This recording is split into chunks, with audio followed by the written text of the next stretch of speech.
News 18 বাংলার খবরের জের জল পেল পোলবার প্রেমনগর গ্রাম।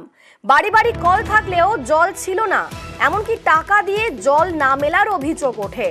আর এই এতদিনের কষ্ট, জল কষ্ট, সেই খবর দেখায় নিউজ 18 বাংলা। তারপরই পদক্ষেপ নেওয়া হয়েছে। বাড়ি বাড়ি কল থাকলেও জল ছিল না, টাকা দিয়ে জল না মেলার অভিযোগ ওঠে। দীর্ঘদিনের সেই জল কষ্ট, একেই এই তীব্র গরম, আর তার মধ্যে জলকষ্ট। এই খবর দেখায় নিউজ 18 বাংলা। আর তারপরেই পদক্ষেপ। আমাদের সঙ্গে সরাসরি রয়েছেন প্রতিনিধি রানা। রানা, নিউজ 18 বাংলা খবর দেখালো, তারপর কোনো পদক্ষেপ হলো, কিন্তু এর আগে কিরকম অবস্থা ছিল একবার তোমার থেকে জানতে চাইবো। হ্যাঁ অনিন্দিতা, দেখো, এই আমরাই কিন্তু নিউজ 18 বাংলায় কিন্তু প্রথম তুলে ধরেছিলাম এই গ্রামের করুণ দুর্দশার খবর, যে হচ্ছে মানে পোলবা হাড়ির ব্লকের যে সেখানে প্রেমনগর গ্রাম, সেই গ্রামের কিন্তু মানুষের একটা অভিযোগ ছিল 2019 থেকে 2021 সাল পর্যন্ত পিএইচই পাবলিক হেলথ ইঞ্জিনিয়ারিংয়ে যে জল প্রকল্প, সেই আওতায় আমনান গ্রাম পঞ্চায়েতের প্রধান নির্মল ঘোলা 3010 টাকা করে গ্রামবাসীদের থেকে নিয়েছিল কিনা বাড়ি বাড়ি তাদের বাড়িতে জলের পাইপ লাইন সরবরাহ করে দেবে, কলের জল দেবে।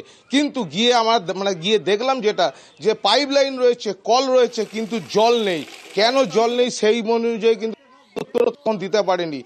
আমরা খবর দেখানোর পর কিন্তু এই নিয়ে কিন্তু আন্দোলনের নামে বিজেপি তারাও কিন্তু ওই গ্রাম পঞ্চায়েতে গ্রামবাসীদের নিয়ে ডেপুটেশনও দিয়েছিল, যে কেন এই মানুষগুলো যে এতদিন ধরে টাকা দিয়ে রয়েছে পঞ্চায়েতে, তারা কেন জল পাবে না।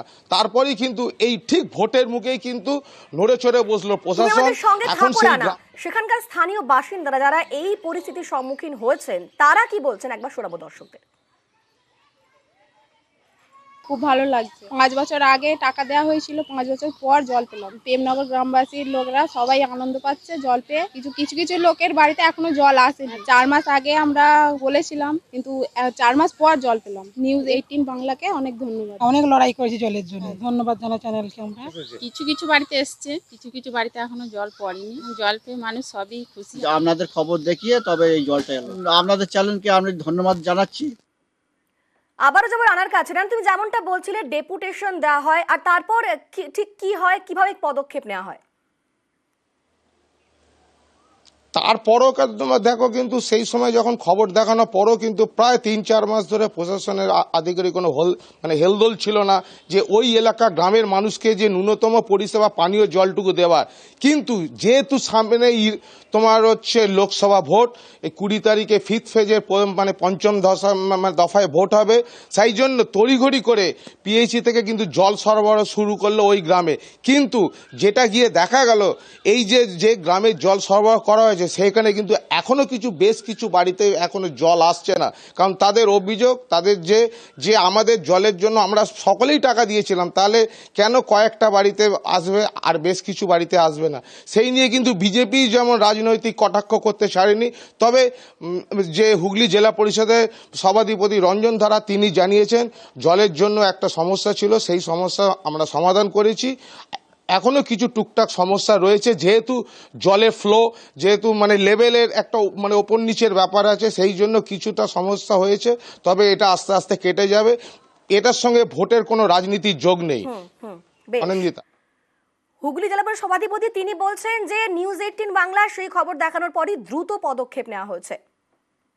আপনাদের মাধ্যমে যখন জানতে পারি মানুষ জল পাচ্ছে না, যত তাড়াতাড়ি সম্ভব তাদের প্রতিটা বাড়িতে যাতে জল পৌঁছায় তার ব্যবস্থা করতে বলি, এবং যথারীতি তার ব্যবস্থা হয়ে গেছে। প্রতি বাড়িতেই দুবেলা জল পাচ্ছে। গ্রামবাসীরা খুব খুশি। প্রেমনগর গ্রামে যে জল পৌঁছাতে আমরা পেরেছি, এগুলো খুশি। তবে এ নিয়েও শুরু হচ্ছে রাজনৈতিক তরজা। বিজেপি বলছে যে যেহেতু সামনে ভোট এবং তারই পাশাপাশি ভোটের জন্যই কিন্তু তৎপরতার সঙ্গে ব্যবস্থা করা হয়েছে। যেহেতু আপনারা খবর করেছিলেন সামনে লোকসভা ভোট, এখন প্রশাসন নড়ে বসেছে। ড্যামেজ কন্ট্রোল করার জন্য কিছু জল ওই এলাকায় ঢোকানো হয়েছে, বেশিরভাগ বাড়িতেই জল পৌঁছায়নি।